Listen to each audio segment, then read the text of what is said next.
beginning by tuning to the body and asking in and listening to learn what this body might need in this moment. How can it be most comfortable given the present moment circumstances, given this arising and passing situation? Maybe seated as you are is plenty comfortable. Great. Maybe some adjustments would be helpful. Changing the posture in a small or large way, getting another layer, or adjusting clothing or glasses or hair, or whatever. Asking into this body. The mind doesn't know. You know, she wants to run the show, but she doesn't know what's up. Asking into the body. What do you need? Or one of my favorite refrains, how can I be kind to myself in this moment? And simple refrain can change our lives. It's changed mine. How can I be kind to myself in this moment? Asking in and then listening. Receiving the answer, I'm good, or discerning what adjustments would be helpful. It's not going to be perfect, right? We're not going for perfect. But good enough. And then making those adjustments, allowing the body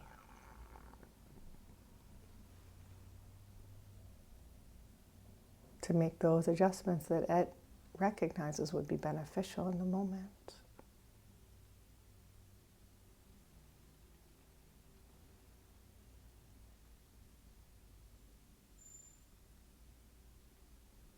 I'm a big fan of lying down.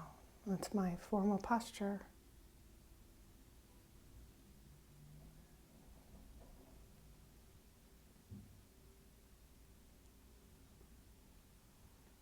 And when we lie down, checking the same things, clothing, you want a blanket, pillow, no pillow, what's most supportive? Sometimes it's really supportive to have the head supported.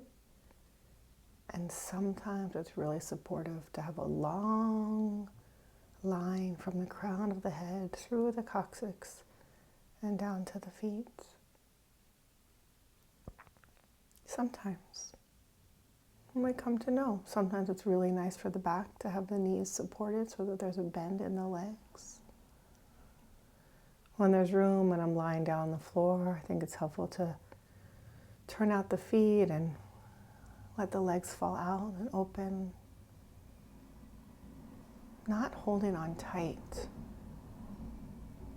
but broadening. And if we're feeling awake and alert, allowing the arms to rest wherever feels comfortable. And when we're feeling tired or sleepy, it can be helpful to have the upper arm from the shoulders to the elbows resting on the couch or the bed or the mat or the ground or whatever we're lying on, tucked in against the body, parallel to the earth. And then having the forearm from the elbows to the tips of the fingers perpendicular to the earth. I like to do both arms, but one is good enough. And the fingertips are lifting up to the sky. And so this helps with wakefulness. So there's a little bit, just the lightest of effort in holding up the arms. And sometimes we can begin to feel the energy between the hands, which is pleasant. Noticing the chi, or the ki.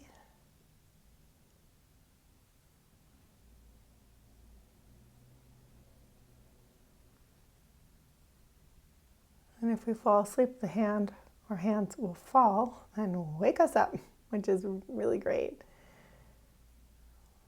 The amount of effort in the hands and the arms can also be an indication for us if we're striving too hard. The hands get really, really tight and like over-efforting, and if we're too relaxed, they kind of collapse in. But for some of our personalities and conditioning, we can never be too relaxed. So discerning for ourselves. So we found our posture. Or maybe you choose to stand. Equally supportive posture. And one can practice in any posture, in any activity, throughout the day.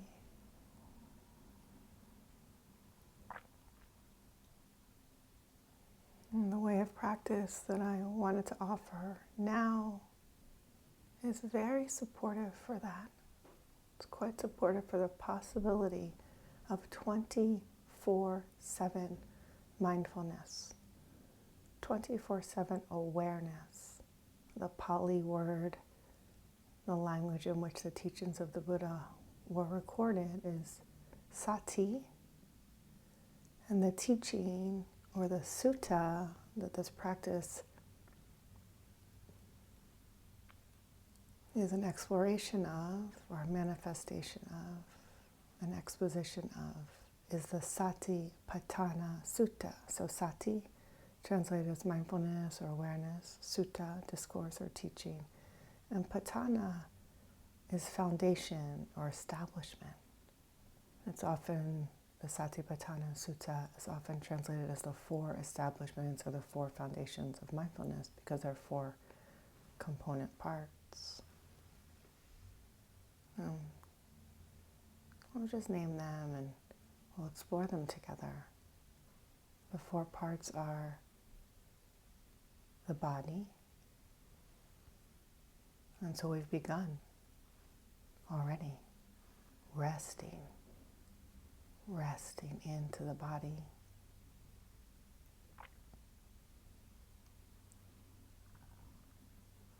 Exploring the sensations that are present in the body.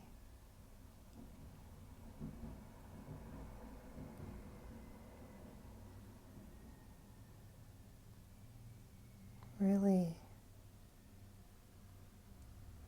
feeling it resting.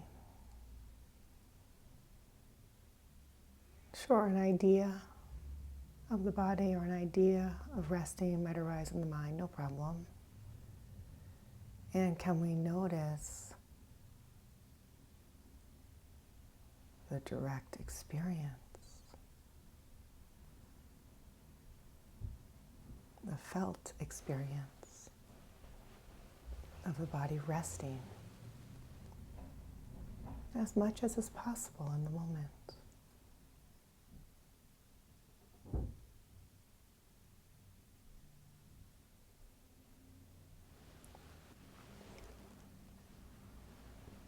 Not trying to make the body any different than it is, but rather noticing how it feels to allow the body to rest. And this may be felt in the body directly, making contact with all that the body is making contact with, resting down. Great. Wonderful, that's enough. Just the experience of resting. Everything else proceeds naturally on its own as we keep going, as we continue to rest. Throughout the day, noticing, oh, could I put in a little less physical effort here? We're standing there washing dishes. Oh, can the body relax a little bit? Are there muscles that are engaged that can release? Same thing here as we're seated or lying down. Anything that can release, allowing it to release and feeling what that feels like. We're standing in front of the class with our 5th graders. Oh, there's some tension in the body. Hi there. Recognizing and allowing. No problem, it's conditioned. It's all conditioned. This truth brings freedom. This is the first factor of the Noble Eightfold Path.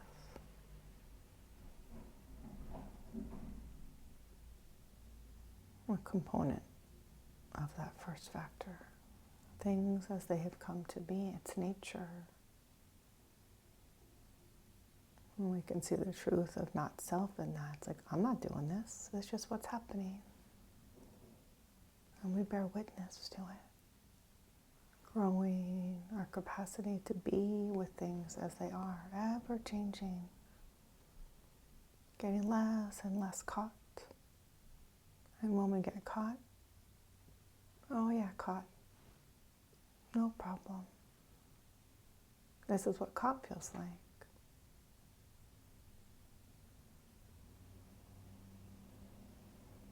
Resting into the body. We might become naturally aware of the feeling tone, the second foundation of mindfulness. If experience is pleasant, unpleasant, or neutral, we might come to know if it is pleasant, if it is unpleasant, if it is neutral. Not trying to do this, not searching after it, but resting down and back, resting in to ourselves, noticing whatever it is we might notice. Maybe noticing the body, maybe noticing feeling tone, or Vedana is the Pali word. Vedana, pleasant, unpleasant, or neither pleasant nor unpleasant, neutral. Or perhaps as we continue, we become aware of Chitta, the third foundation of mindfulness, heart, mind. Observing in the heart center, contraction or expansion, tension or ease. And that might show up in our thighs, or in our gut, and our neck, and our shoulders.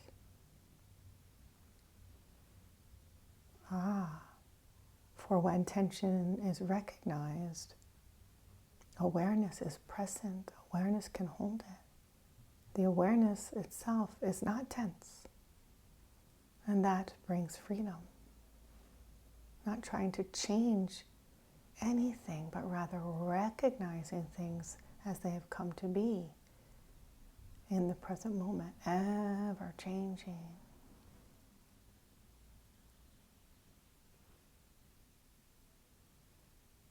Sure, sometimes it feels like we're stuck somewhere, but we're feeding that. That's why it's continuing, because we're feeding it in some way. Each moment's arising anew based on conditions. Oh, this too is conditioned. We might notice annoyance or frustration or joy. Hi there. It's all conditioned, arising and passing, no problem.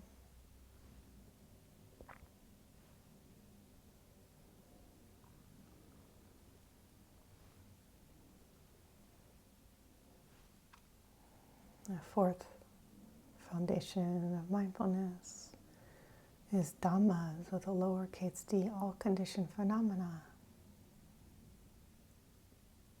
Really experiencing how awareness or mindfulness, sati, can be available to meet any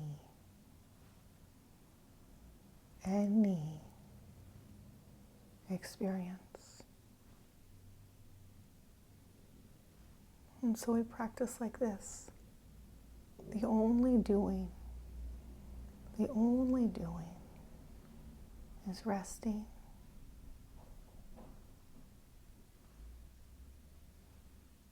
Allowing.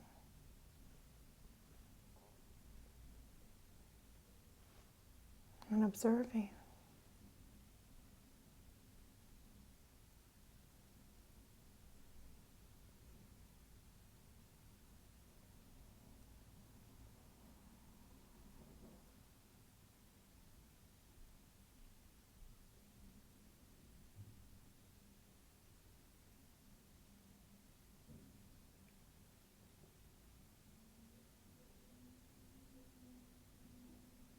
And we keep going.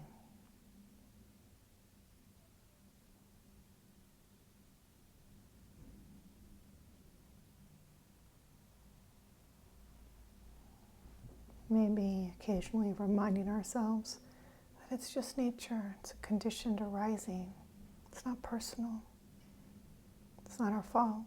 We're not responsible for it.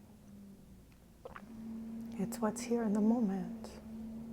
And we can take wise action or skillful action now to tend to it, to care for this moment. And that will condition the next. It's pretty cool. We have agency. And growing understanding of things as they are. It's not me or mine. It's not personal.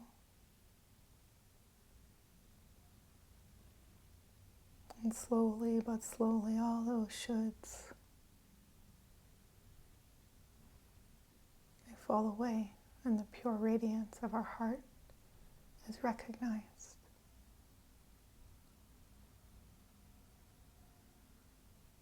As we rest, allow. Oh, it's like this. And observe.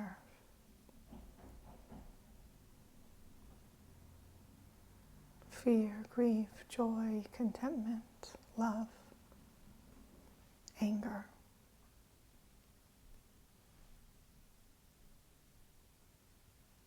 Whatever is present in the moment. And when we notice that we're caught,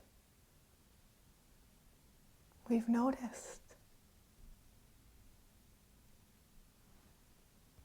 In that noticing, we are awake.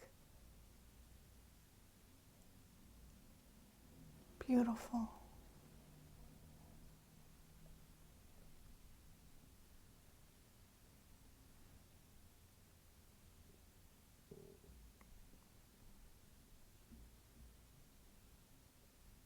Appreciating that wakefulness that has arisen unbidden.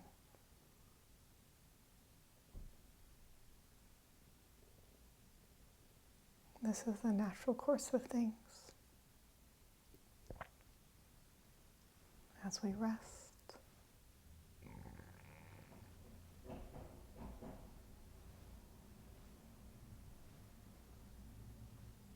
allow, and observe.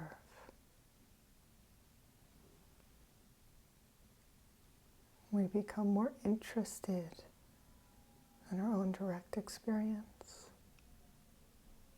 both internally and externally. Maybe we notice a smell or a taste or some tactile experience, a sound. Attention might be drawn to an external experience. Fine. Noticing this, being aware of this, meeting this, greeting this. Noticing how it feels in the body to be with that experience.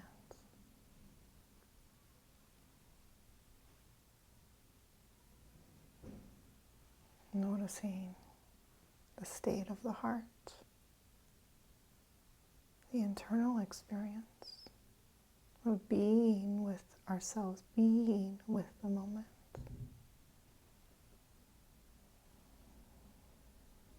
Very, very light touch, the slightest of effort. The world is revealed to us.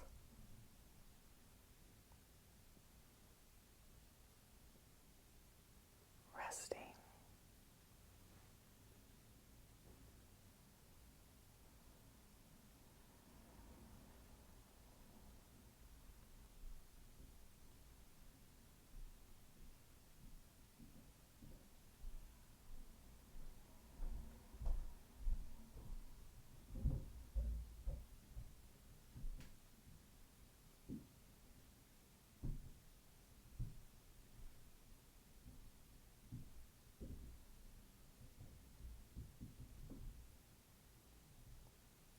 allowing.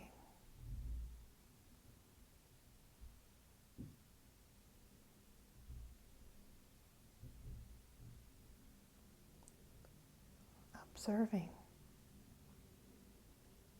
Oh, it's like this.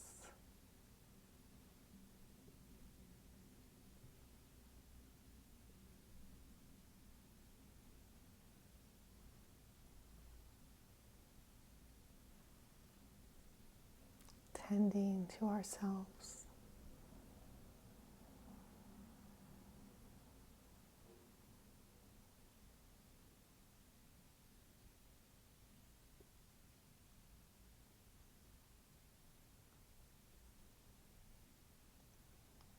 Cultivating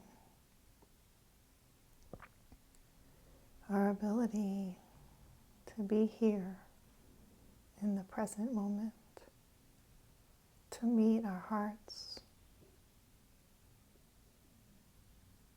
to meet our bodies,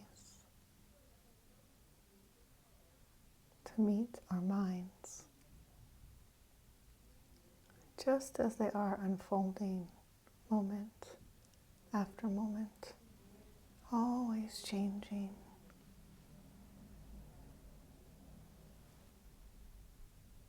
Just as our capacity to meet ourselves is always changing.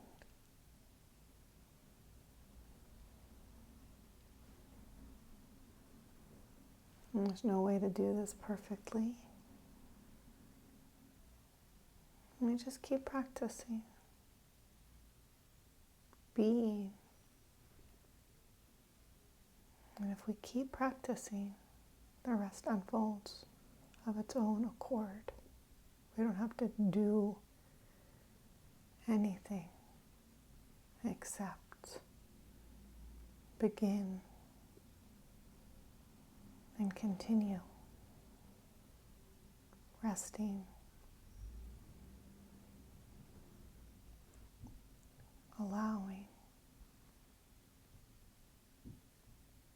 and observing.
There are some things that the heart-mind is not quite ready to meet. No problem. When we recognize that it's too big for us, then it can be very skillful and very supportive to turn the heart-mind toward beauty or towards something neutral. Perhaps we want to call on metta if we have a practice of cultivating metta, or perhaps bringing up a pleasant memory, a place where we have felt safe or where we've experienced beauty. Could be watching a sunset or walking in the river's edge or the edge of the sound or the bay or the ocean. Walking through the grass or a sprinkler. Some physical memory that is pleasant or fills us with delight. Maybe laying in a hammock or swinging on a swing. And maybe nothing is coming to mind. Often when we're flooded by something hard or particularly unpleasant, we lose access to the pleasant and neutral experiences of our lives. At a time like that, it can be really skillful to open the eyes, and if there's a window nearby, to look out at the horizon, take in the sky and the land. Or look around the space that we're in. Maybe there's something pleasant or neutral that the eyes can rest on.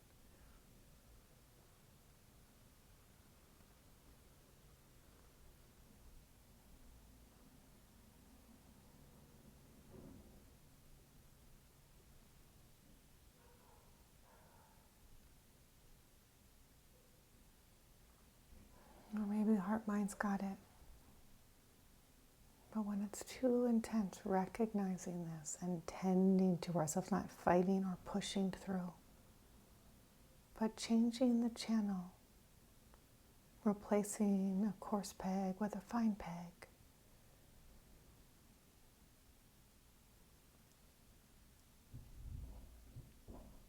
Tending to ourselves and the environment, the moment.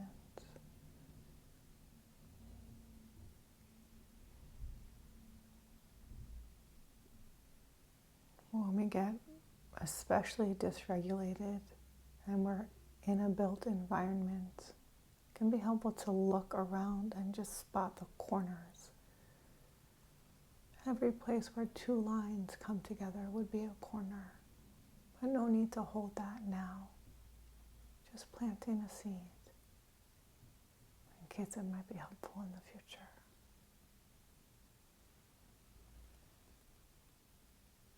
Your job is to rest.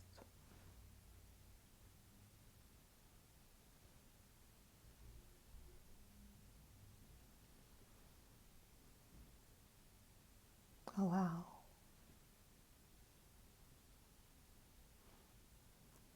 Remembering or reminding yourself, this is nature, just a conditioned arising. Things as they have come to be in this moment. It's not personal. It might feel personal. It's just conditioned.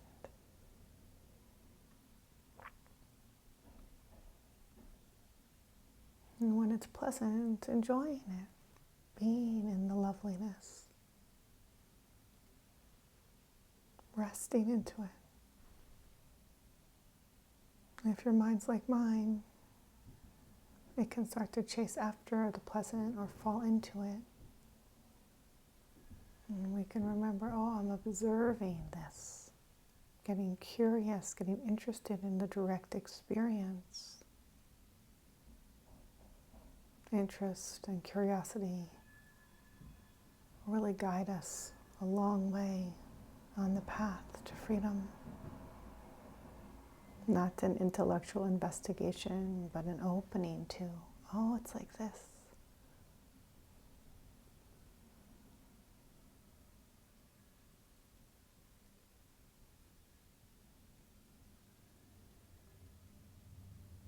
When we keep going.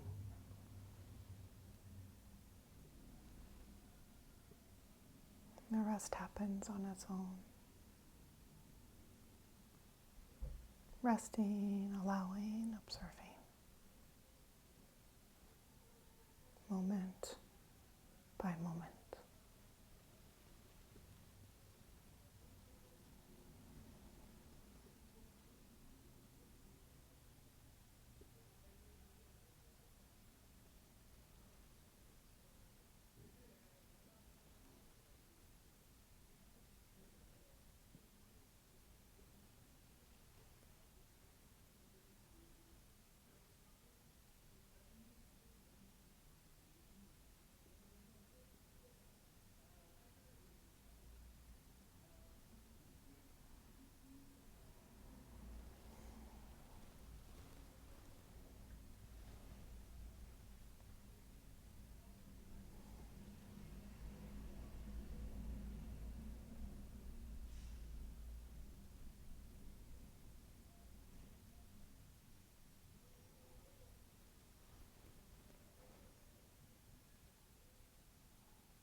greeting the gift of each present moment.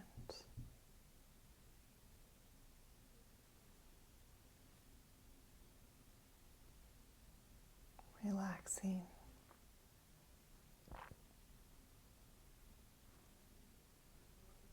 Allowing.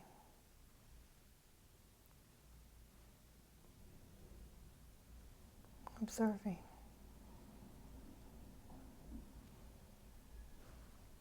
Noticing what you notice. No need to chase after anything or try to make something happen.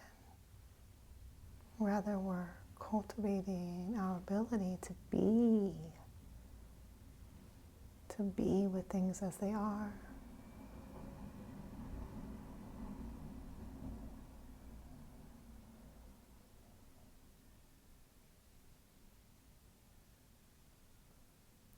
To be with things as they have arisen.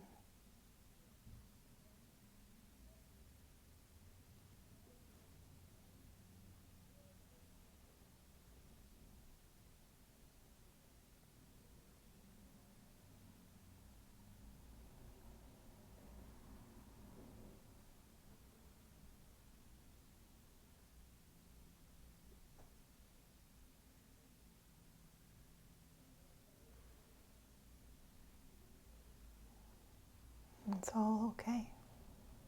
Whatever it is, it's impermanent. It's conditioned.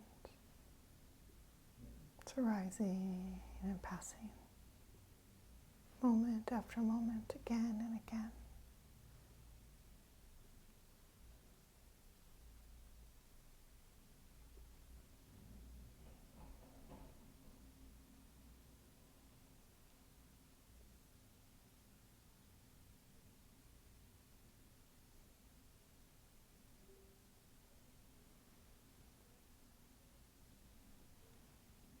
Noticing what's here. How's your heart? Can that be okay? It's like this. Appreciating the knowing.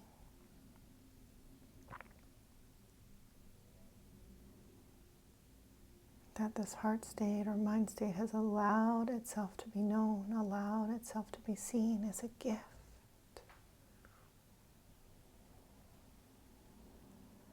As we keep creating a safer and safer environment for all the bits of ourselves to reveal themselves, we become safer and safer for ourselves and those we interact with.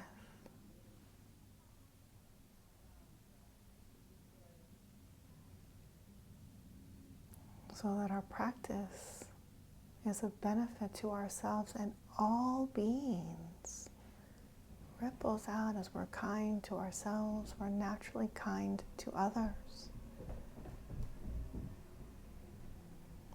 And as we are kind to others, they are kinder and kinder to others. Such that our practice is of benefit to the whole world. To all the beings, all the minerals, the whole planet.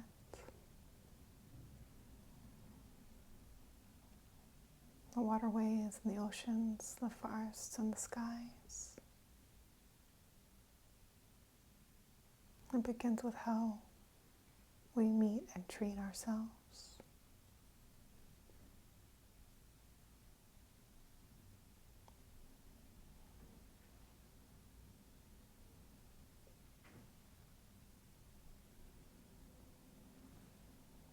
May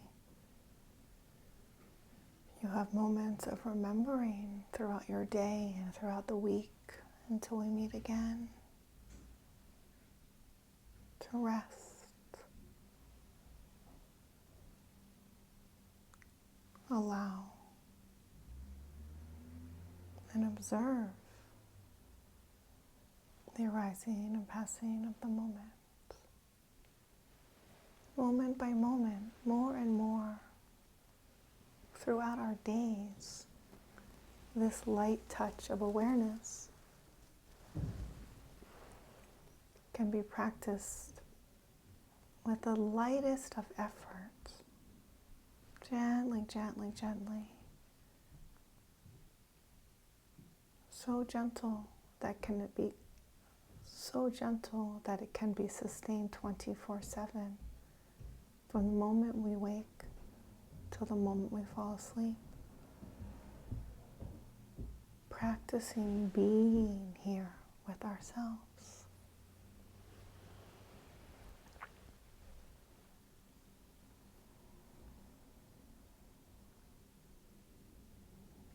Receiving the sound of the bell. Recognizing how the heart, mind, body respond.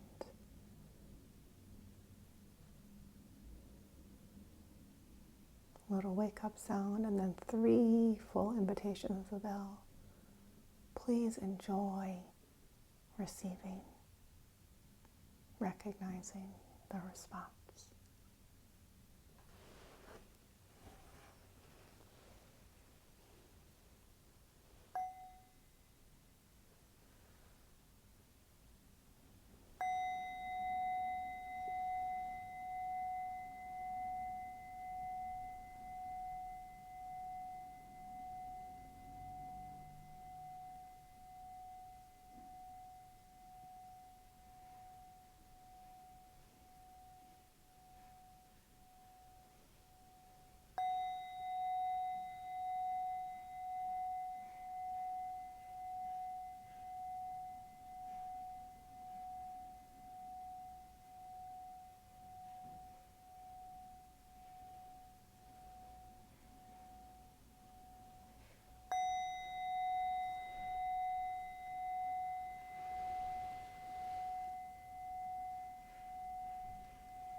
Noticing how the heart, mind, body respond to the bell.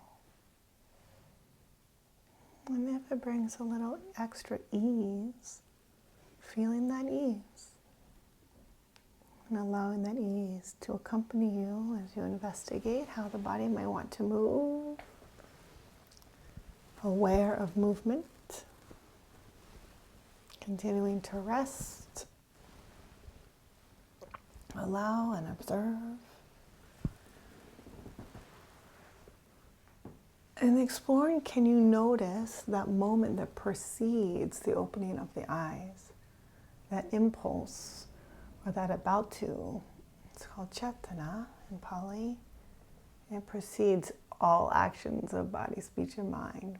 I'm not trying to invite you to just go out there looking for it, but to just practice with it in this moment to see if you can notice that impulse that precedes the opening of the eyes.